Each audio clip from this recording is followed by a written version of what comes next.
স্বাগত আপনার ভয়ের প্রিয় ঠিকানায় রাতে শেষ অতিথিতে।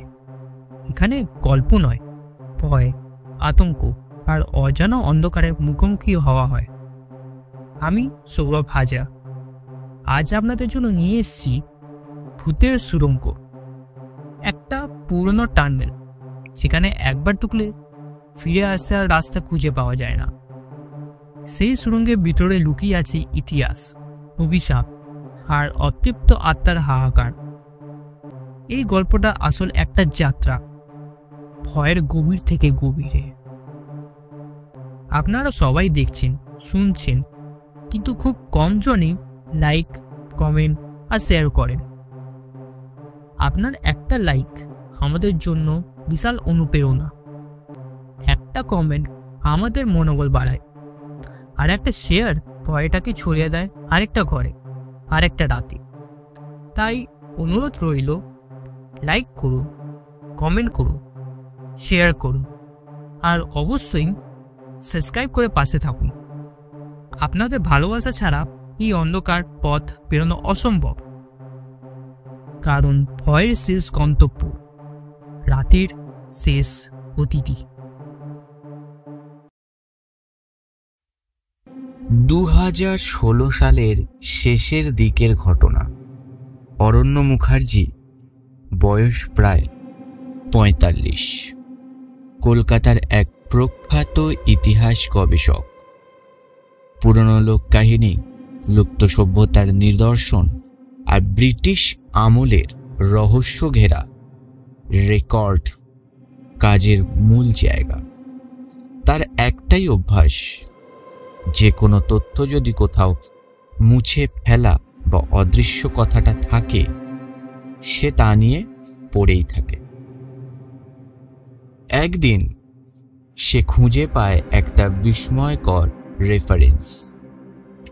বেলা দিঘি নামে একটা অজানা গ্রামের নাম পাওয়া গেছে 1853 সালের এক ব্রিটিশ ট্রপোগ্রাফিক ম্যাপে, কিন্তু আজকের কোনো আধুনিক মানচিত্রে তার অস্তিত্ব নেই। আরও খুঁজে পেতে সে জানে ব্রিটিশরা সেই জায়গায় একসময় কিছু খনন কাজ শুরু করেছিল, কিন্তু পরবর্তীতে তা হঠাৎ বন্ধ করে দেওয়া হয়, কোনো রিপোর্ট ছাড়াই। এই রহস্যই টেনে নিয়ে যায় অরণ্যকে উত্তরবঙ্গে পাহাড়ি এক অঞ্চলে, যেখানকার স্থানীয় মানুষজন এই নামটি পর্যন্ত শুনলে মুখ ফিরিয়ে নেয়। এক বৃদ্ধ তাকে বলে, বেলা দিঘি জায়গাটা খুঁজতে যেও না বাপু, ও জায়গা নয়, সময়। অরণ্য একটু অবাক হয়ে জিজ্ঞেস করে, সময় মানে? বৃদ্ধ হেসে বলে, ওখানে ঢুকলে সময় পিছে হাঁটে, জীবনে এখনো এগানো যায় না, কিন্তু মানুষ ঢুকে গেছে, কারোর খোঁজ মেলেনি। অরণ্য এসব কথায় কান্না দিয়ে নিজের ডায়েরি, কম্পাস, ক্যামেরা, রেকর্ডার আর একটা ছোট্ট টর্চ লাইট নিয়ে রওনা দেয়। ঘন জঙ্গল, কাকুরে পথ পেরিয়ে শেষমেশ একটা উঁচু ঢিলা পেরিয়ে সে পৌঁছে যায় বেলা দিঘির নামক এক মৃতপ্রায় অঞ্চলে। একটা জনমানবহীন, ছায়াচ্ছন্ন, ধুলোয় ঢাকা ছোট্ট জনপদ। চারপাশে কেমন একটা থমথমে নীরবতা।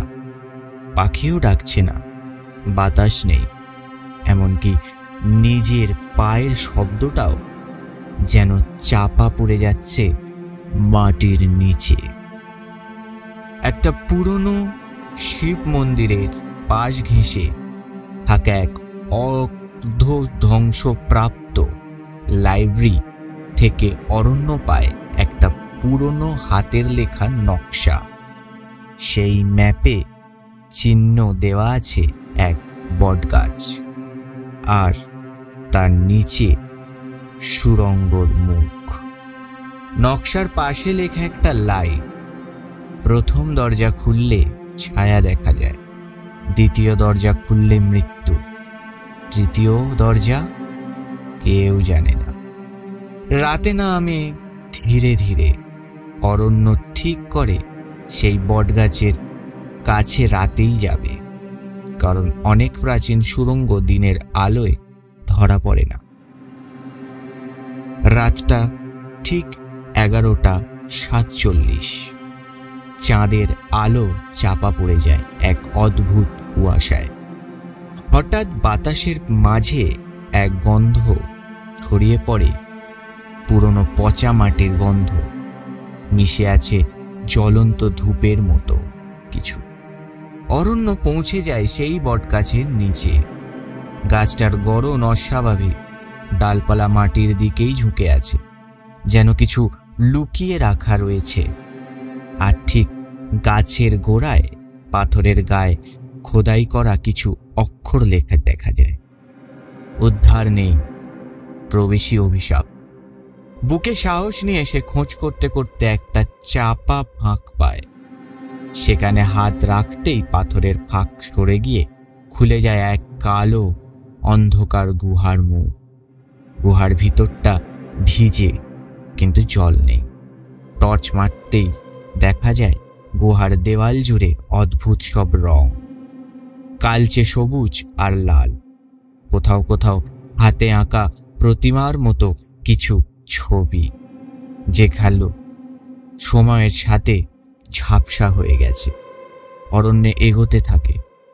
কিছুক্ষণ পর থেকেই তার মনে হতে থাকে কেউ যেন পেছন থেকে হাঁটছে ওর পেছনে।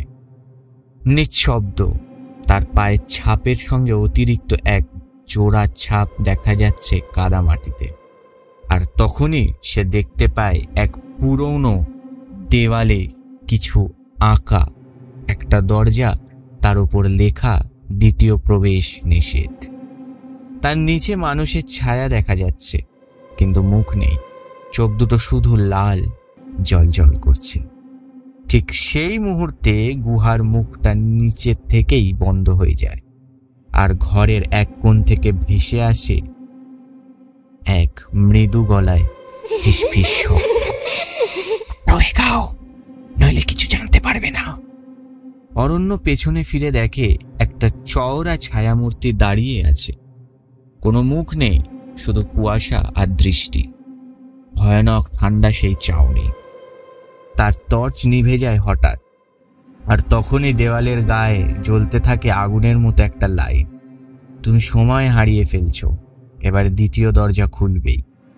অরণ্য বোঝে সে আর এই গুহা থেকে বেরোতে পারবে না সহজে, কেননা সে বেলাদিঘি নামের সেই অলৌকিক জগতে প্রবেশ করেছে, যেখানে সময়, বাস্তব আর মৃত্যু একসঙ্গে খেলা করে। এবং এখান থেকেই শুরু হয় ভূতের সুড়ঙ্গ, এর আসল অভিশাপ। অরণ্য চোখের সামনে ধীরে ধীরে নেমে উঠেছে এক অদ্ভুত কুয়াশাময় ল্যান্ডস্কেপ, যেন সে একটা অন্য মাত্রায় চলে এসেছে। সুড়ঙ্গের ভেতরটা যেন বদলে গেছে। আগের সেই সরু অন্ধকার রাস্তা আর নেই, বরং এখন সে একটা বিশাল চেম্বারে দাঁড়িয়ে আছে, যেখানে চারদিকে আধার, কিন্তু মাঝখানে আলো ঝলমলে একটা আয়না দাঁড়িয়ে। আয়নার নিচে খোদাই করা, এই চেহারায় তোমার নয়, এই স্মৃতি তোমার, কিন্তু যন্ত্রণাগুলো তোমাকেই পোড়াবে। অরণ্য প্রথমে বুঝতে পারে না। আয়নার দিকে তাকাতেই সে দেখতে পায় একটা অপরিচিত পরিবেশ, একটা পুরনো ব্রিটিশ আমলের ল্যাবরেটরি, যেখানে একজন ইউরোপিয়ান গবেষক কিছু একটা পরীক্ষা করছে। হঠাৎ তার চিৎকার, ইটস অ্যালাইভ, দি ফিয়ার, ইট ব্রেথেস। তারপর হঠাৎ এই চিত্রটা মিলিয়ে যায়। তারপর একে একে আরো ফ্রেম ভেসে ওঠে। একজন তান্ত্রিক বলে দিচ্ছে এক পশুকে, না, এক শিশুকে। এক স্কুল মাস্টার গোপনে সুড়ঙ্গের ইতিহাস লিখে যাচ্ছে। একজন আধুনিক গবেষক হঠাৎ নিখোঁজ হয়ে যাচ্ছে, আর এক শিশুর করুণ চিৎকার। সবাই যেন সময়ের কোনো অংশে আটকে গেছে, অথচ তাদের স্মৃতিগুলো এখনো এখানে ঘুরপাক খাচ্ছে। আয়নার পাশে একটা সরু পাথরের মধ্যে অরণ্য সাহস করে এগোয়। এক সময় পথটা নিয়ে যায় তাকে একটা ইকো রুমে, যেখানে দেওয়ালের গায়ে লেখা হাজারো মানুষের চিৎকার আর কান পাতলেই শোনা যায়। আমার নাম ছিল জর্জ উইলিংসন। আমি ফিরতে চেয়েছিলাম। ওই স্কুলে আমি ছাত্রদের আঁকাতাম, কিন্তু সেই রাতটা অন্যরকম ছিল। আমার ছেলেটা এখনো আমায় খুঁজছে। এগুলো কেবল ভয় নয়, এগুলো অসমাপ্ত যন্ত্রণার ছায়া। যারা এই সুড়ঙ্গে ঢুকে আর ফেরেনি, তাদের আত্মিক ছাপ। আর ঠিক মাঝখানে একটা দরজা, মৃত্যুর দরজা। দরজা খেলার সঙ্গে সঙ্গে সবকিছু বদলে যায়। অরণ্য এখন একটা আদিম জনপদ, যেখানে মানুষ মাথার হাঁড়ির মতো কিছু পড়ে ঘুরছে। গা ভর্তি সাদা ছাই এবং তারা মাটিতে বসে কাউকে আরাধনা করছে মাটির ওপর খোদাই। করুণার দেবতা কালদেব। এই কালদেবের সামনে এক বালিকাকে বলি দেওয়া হচ্ছে, আর চতুর্দিকে অরণ্যর মতো দেখতে মানুষ, যার কেবল তাকিয়ে আছে। অরণ্য বোঝে এখানে আর মতো অনেকেই ছিল যারা ফিরে যেতে পারেনি, বরং এই চক্রে মিশে গেছে। এই সমাজটা এক অলৌকিক সত্তাকে পূজা করত, যাকে তারা ভয় পেত, সেই কালো দেবতা, যে নাকি মানুষের ভয় খায়। এই দেবতার আসল উদ্দেশ্য ছিল ভয়ের সংগ্রহ, আর যারা সাহস নিয়ে সত্যি খুঁজতে আসে তাদের ভয় দিয়ে ভরিয়ে দেয়, যতক্ষণ না তারা নিজে ভয় হয়ে ওঠে।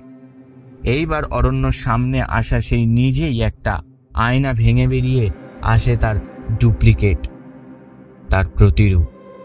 কিন্তু সেই রূপটা অন্যরকম।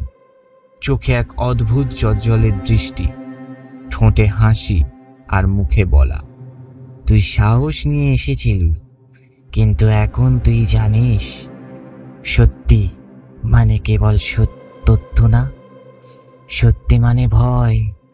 তুই জানবি তুই কবে মরবি। অরণ্যের শরীরে জমে যায়, তবু সে জোর করে ডুপ্লিকেট রূপটাকে ধরে ফেলে, আর ঠিক তখনই চারপাশে সময়চক্র ভেঙে পড়ে। ৫ম দিনের পর উত্তরবঙ্গে এক হাসপাতালে অরণ্য জ্ঞান ফেরে। পুলিশ জানায় সে নিখোঁজ ছিল। তার মোবাইল, ব্যাগ সব পাওয়া গেছে এক পরিত্যক্ত খনি থেকে। কেউ জানে না সে কিভাবে বেঁচে ফিরেছে। ডাক্তারের কাছে যখন এমআরআই করা হয়, তারা দেখে অরণ্যের ব্রেনের কিছু অংশে অস্বাভাবিক অ্যাক্টিভিটি, যা নাকি হাইপোনগিক ট্রান্স। তারই মতো অরণ্য নিজেও কিছু মনে করতে পারে না। তবে এক রাতে সে ঘুমের মাঝে স্বপ্ন দেখে সে একটা কালো দরজার সামনে দাঁড়িয়ে আছে। পেছনে দাঁড়িয়ে আছে এক বালক, সে হারিয়ে যাওয়া আত্মা। ছেলেটা বলে, তুই ফিরেছিস, কিন্তু আমরা এখনো বন্দী। আমরা ফিরে আয়, এই সময়ে চক্র ভাঙতে হবে। শেষ বাক্য। সুড়ঙ্গটা আসলে একটা ফাঁদ নয়, বরং একটা আয়না, যা আমাদেরই ভিতরের ভয় ফেরত দেখায়। আর যারা ভয় পায় না, তারা সবার আগে হারিয়ে যায়। শেষ না, এই সুড়ঙ্গ এখনো খুলে আছে, হয়তো আপনার ঠিক পেছনে। তো এটাই ছিল আজকের গল্প, ভূতের সুড়ঙ্গ। একটা অন্ধকার যেখান থেকে রেহাই নেই, শুধু দুঃস্বপ্নের টানেল, আর তার ভেতরে হারিয়ে যাওয়া কিছু প্রাণের অস্পষ্ট আর্তনাদ। যদি গল্পটা ভালো লেগে থাকে, একটা লাইক দিও, একটা কমেন্ট করো। তোমাদের মতামতই আমাদের নেক্সট গল্পের অনুপ্রেরণা, তাই শেয়ার করতে ভুলো না। কারণ ভয় একা উপভোগ করলেই মজা কম। আর যাদের এখনো সাবস্ক্রাইব করা হয়নি, এই মুহূর্তেই করে নাও, কারণ সামনে আসছে আরও ভয়ঙ্কর, আরও গভীর গল্প, যা শুধু রাতে শেষ অতীতেই পাওয়া যায়। কারণ আপনারা তো জানেনই, ভয়ের শেষ গন্তব্য রাতে শেষ অতিথি।